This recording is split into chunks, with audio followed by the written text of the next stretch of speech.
Chaque jour, Charles et Carole vous présentent la leçon de l'école du sabbat.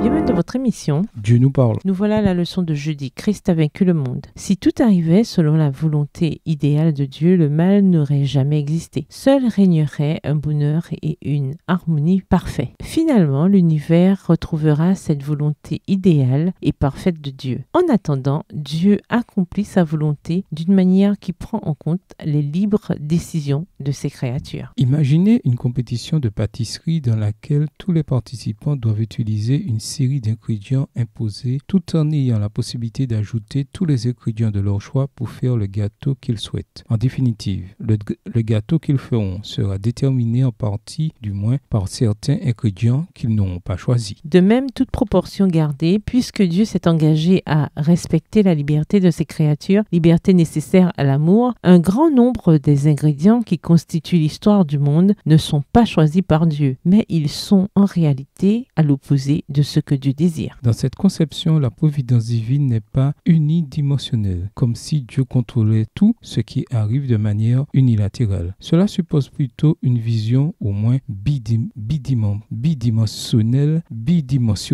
de la providence de Dieu. Dans ce monde, certaines choses sont provoquées par Dieu, mais d'autres événements sont le résultat des libres décisions des humains. Beaucoup de choses surviennent sans que Dieu les souhaite. Lisons Jean 16, verset 33. Quelle espérance ce texte nous offre-t-il, même dans les tribulations? Jean 16, verset 33. Je vous ai dit ces choses afin que vous ayez la paix en moi. Vous aurez des tribulations dans le monde, mais prenez courage, j'ai vaincu le monde. Dans les moments de souffrance et d'épreuve, notre foi peut vaciller, car nous avons cette croyance erronée que Dieu nous épargne la souffrance et les épreuves de cette vie. Mais Jésus nous raconte une histoire tout à fait différente, et il avertit ses disciples qu'ils auront des tribulations dans ce monde. Cependant, il y a de l'espoir, car Christ a vaincu le monde. Jean 16, verset 33. Le fait que nous ayons des souffrances et des épreuves ne signifie pas que ce que nous vivons est la volonté idéale de Dieu pour nous. Gardons toujours en tête la vision d'ensemble, le grand conflit. Mais restons confiants, si le mal n'est pas nécessaire pour que le bien existe, Dieu peut faire sortir du bien même d'événements terribles. Et si nous lui faisons confiance, Dieu peut même utiliser nos souffrances pour nous rapprocher de lui et nous faire devenir des personnes qui ont compassion de leurs semblables. Au revoir. Et à demain si Dieu veut.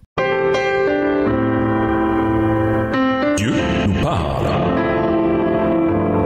Chaque jour, Charles et Carole vous présentent la leçon de l'école du sabbat.